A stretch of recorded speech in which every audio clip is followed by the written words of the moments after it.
The AULine FPV backpack that I'm reviewing in this video was purchased by me. I paid full retail price for it, and nobody else has had any input at all into this video in terms of editorial content or control. On with the review. Quadcopter backpacks. You don't absolutely need one, but boy, once you get one, you totally are glad you have one. And that's why I'm excited to be looking at this. This is a new quadcopter backpack from AULine.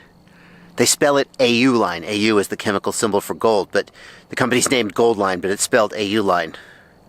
Anyway, they got a new quadcopter backpack, and I am really excited to try it out and see if it can dethrone my current champion, the Torvol Pitstop Pro. I'm Joshua Bardwell, and you're going to learn something today.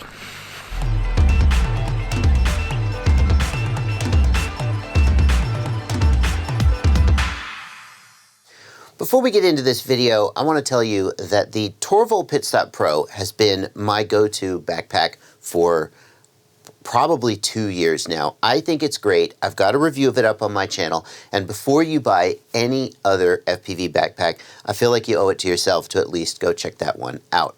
There's other FPV backpacks that have existed in the past, the Low Pro QuadGuard BPX3, the Betaflight Hive backpack. As far as I can tell, they're all basically out of production.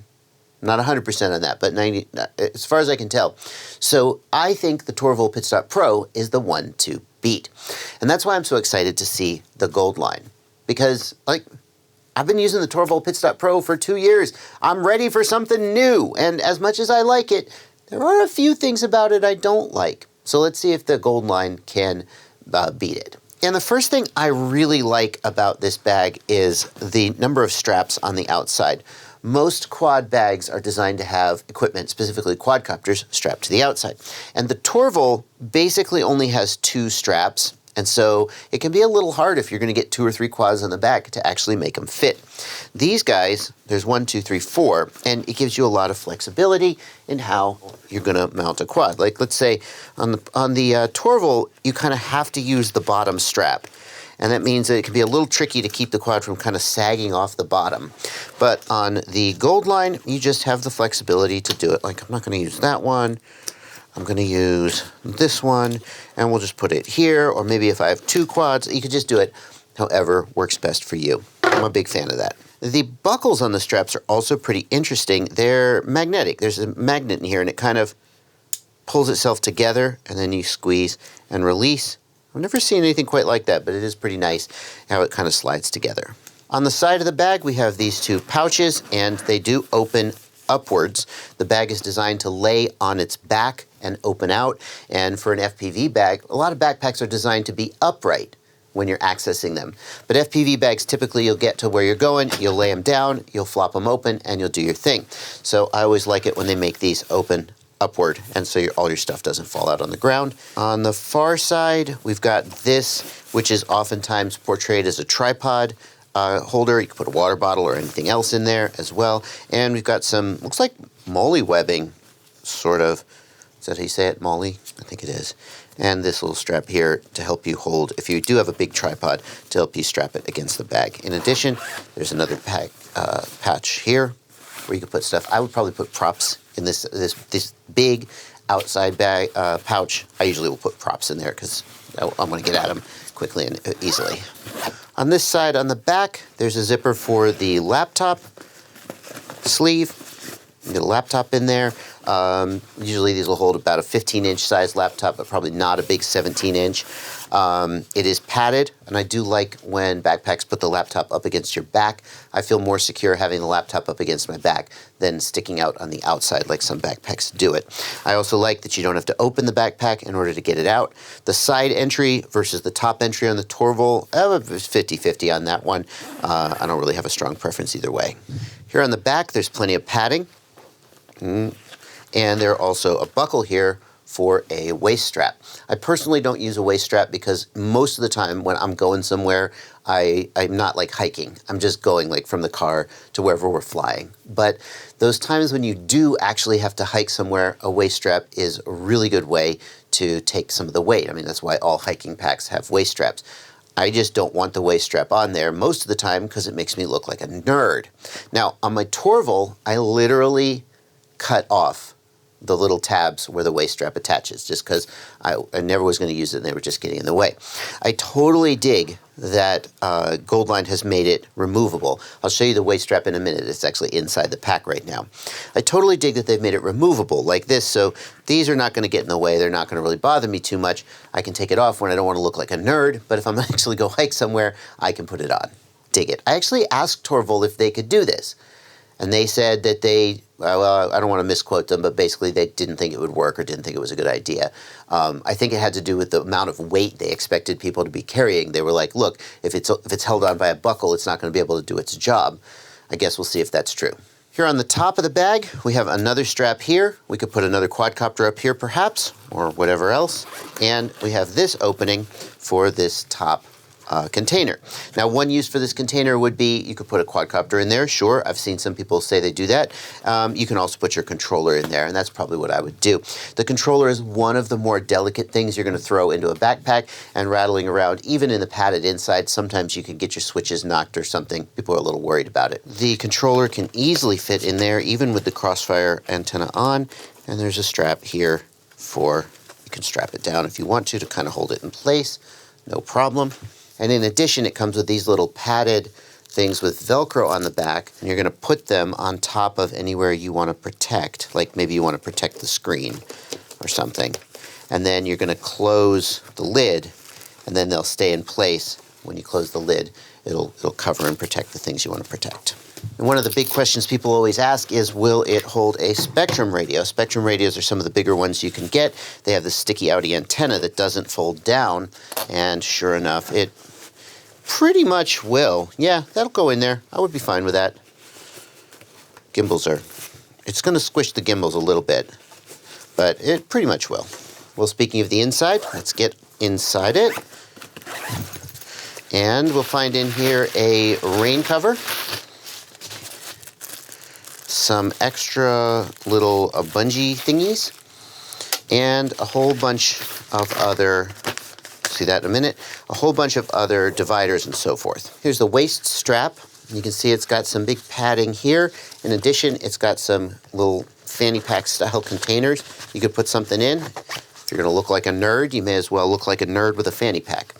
It is adjustable, and we need to get some weight in there and go hiking with it before we judge how well it works.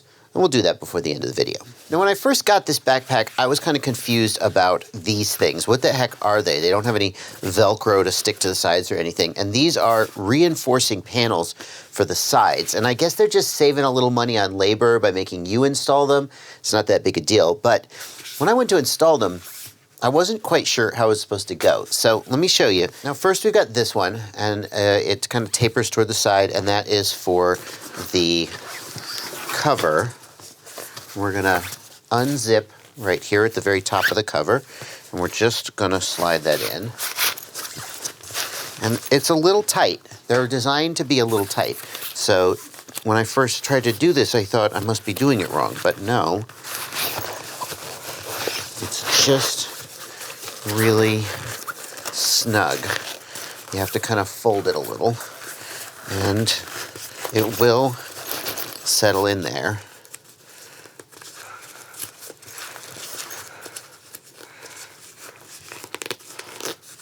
And be good to go. Yeah, so there you go. Now this is nice and firm. Ooh. The sides are these rectangles, and there is a zipper on the side. And again, it's going to be pretty, I don't think it matters which way it goes in, but it's going to be pretty snug. So you're going to have to kind of fold it and kind of jam it in there. And then it'll settle into place. And there's one more little one for the top. And again, I think it's just a rectangle. I don't think it's directional in any way. Doesn't seem to be.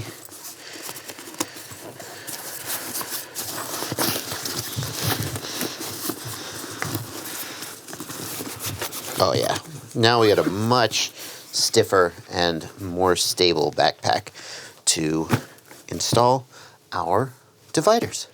Now, when installing the dividers, that's where this little guy comes in.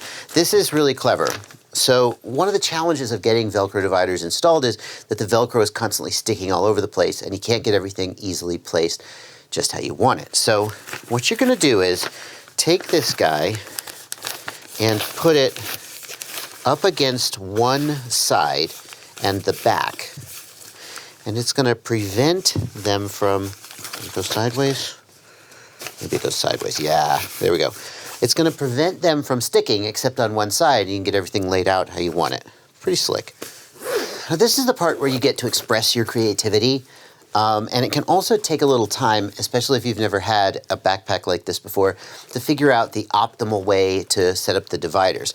But what I like to do is just take my stuff and like this is going to go here in the bottom. Batteries should go in the bottom. Ask any backpacker, the heaviest parts of your pack should go toward the bottom because it's going to be closer to your body's center of mass. So batteries in the bottom, and then we're going to have a divider here.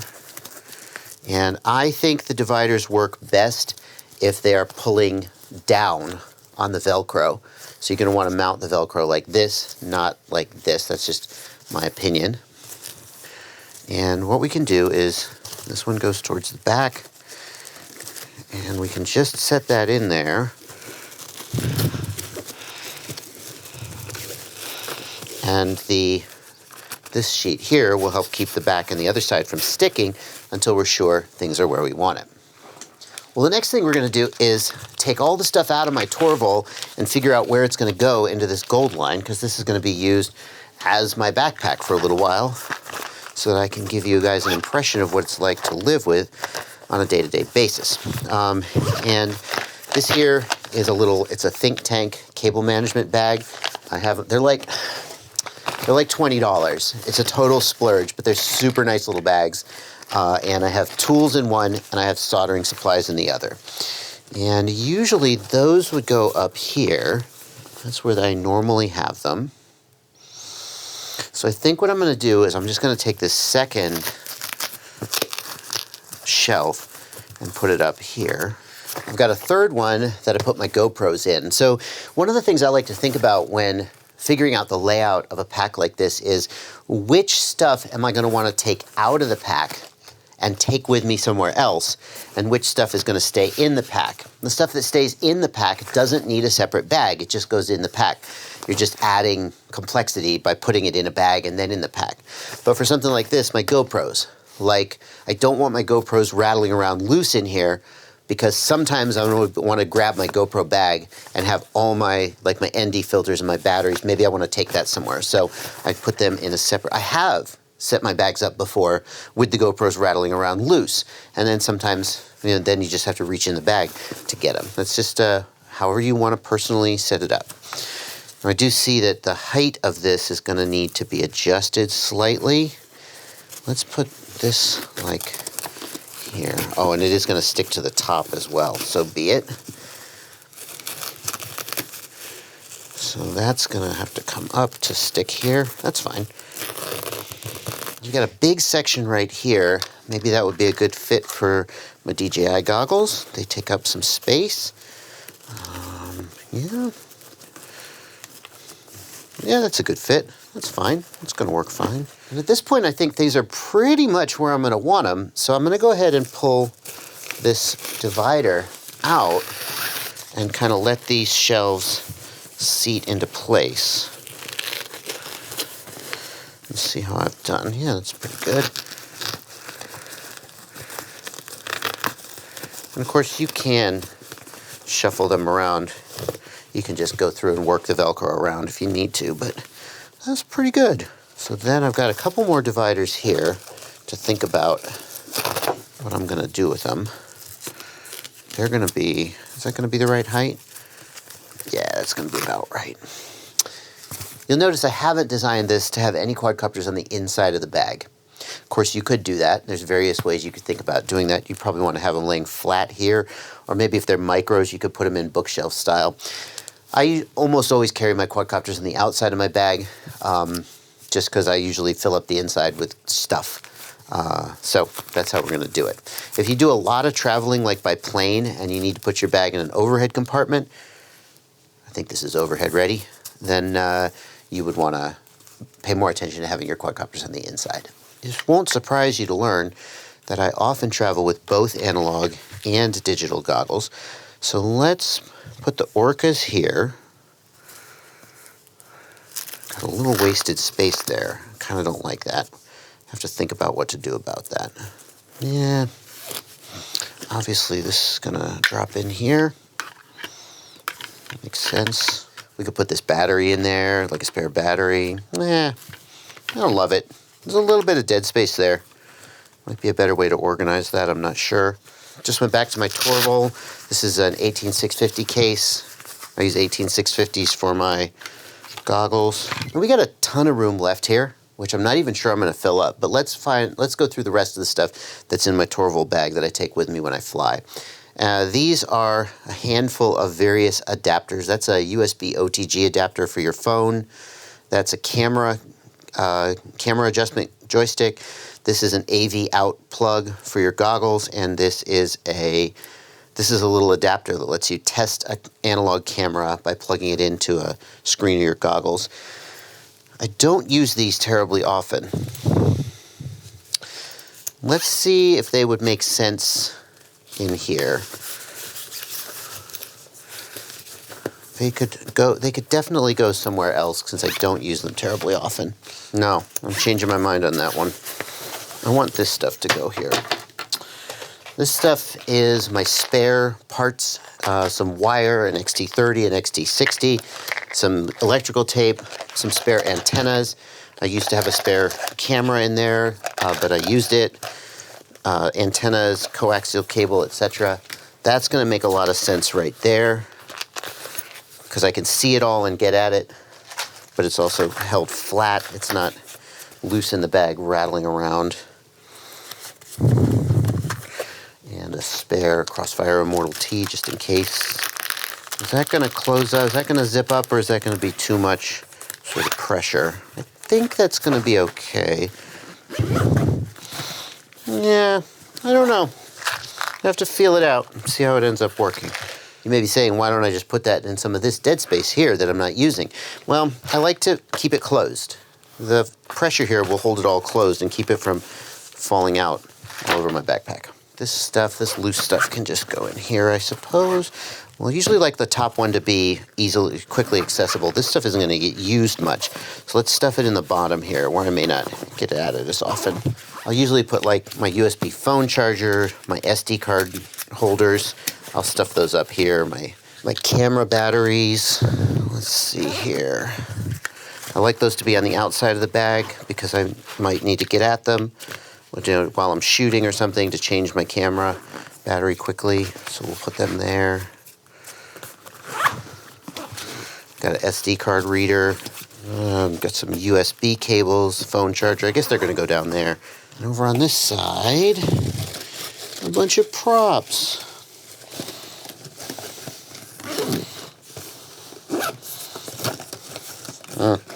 You may be asking why the props are loose. The Torvol bag has a divider, and so I had the counterclockwise props on one side and the clockwise props on the other. Let me show you. So you can see here on the inner pouch I have the clockwise, and on the outside I had the counterclockwise. I also want to show you the organization of this pouch. I really like. You can see you've got these two little segments here, and then you've got a little loose one here and one here. I had my SD cards holders here. I had my phone charger and USB cables down here. I had my camera batteries here. I had my USB SD card reader here, and basically it was all in that one side, super organized, very easy to get at. A little better organization there than the Gold line, that's for sure. I was sure I lost these. I have not known where these have been for months. You can also see here what I was saying earlier about the Torvol only having two straps here to put quads on the back. So basically, this whole area is just useless. Like, it needs a third one, but doesn't have it. I'm more impressed than I was when I first saw pictures of this online. When I first saw pictures of it online, I thought this surface looked kind of cheap. It is certainly some synthetic, and it doesn't feel as robust as the material like on the Torvol, but it doesn't feel as cheap as I thought it would feel when I looked at it in the photos. The only thing left to do now is to actually live with the backpack for a little while and see how it holds up. How does it feel? Not just when I've been wearing it for 5 minutes, but when I've been wearing it for like a half hour with a bunch of weight in it. How does it hold up in terms of durability? Do the seams start ripping out? Do the zippers fail? When you buy a backpack from a Low Pro or a Torvol, you know you're getting quality. This is an unproven vendor, so we're going to have to find out.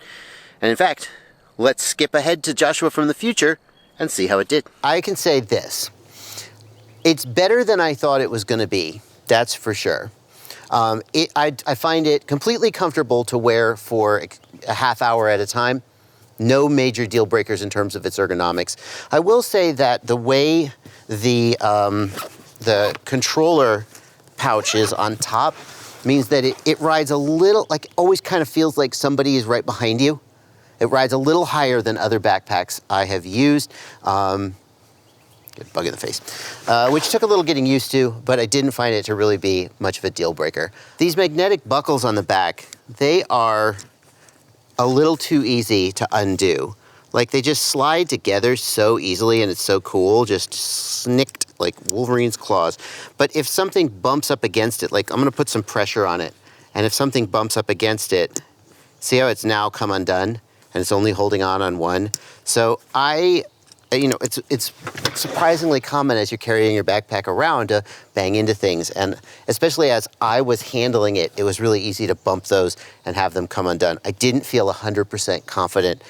Like if a quadcopter fell off the back of the pack, I guess it wouldn't be the end of the world. But at one time I tried to strap my camera back there and I was like, no, we're not doing this. So I think that would be one of the weaknesses of this bag.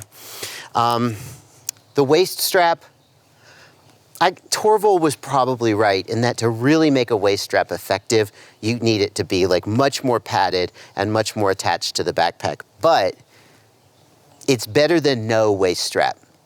So if you want a waist strap and you want the ability to take it off, this one does get it done. The only other thing that I think remains to be commented on is the durability of the bag. Like on the chest strap, where the chest strap clips in here, there's a section where it started to pull out of the seam. And that doesn't bode well. I have tugged and pulled on every other seam. Okay, probably not every seam, but I've been just tugging on it to try to see if any of the others are going to show any signs of weakness, and they haven't. But it's a brand new product. AULine didn't make this themselves. They hired some backpack manufacturer to make it for them. That's how these things get done. The quality of it, as opposed to like Torvol, who is dedicated, or Low Pro, who is dedicated, or ThinkTank, who is dedicated to making bags. That's what they do. The quality of it is still an unknown, but it didn't fall apart on day one. So you have to decide for yourself on that one. If you decide that this is the backpack for you, then there are links down in the video description, and they are affiliate links. And what that means is that if you click that link and you make any purchase, you don't have to buy this bag, you buy anything else you want at that affiliated vendor, I get a small commission. Just click the link, do your shopping, check out, gives me a commission, and it's an easy way to support me. Yeah, so hope you'll do that, but that's gonna do it for this video. If you have got the AULine backpack, I would love for you to leave your feedback down in the comments. And don't just do that today, the day this came out, but I'd love to see comments down there 6 months, 3 months, 9 months from now from people who've bought this pack. And if it starts like falling apart, people still watch these videos months or years later. And that's a great way. I'll pin those comments or put hearts on them or whatever, or they'll just be there for people to find. That's gonna do it for the video though. Thank you so much for watching. Happy flying. Do you see this baby? Isn't he cute? Hit the subscribe button. Join my Patreon. Use my affiliate links. Or just keep watching videos. That's better than nothing. Google Gaga, subscribe to my daddy.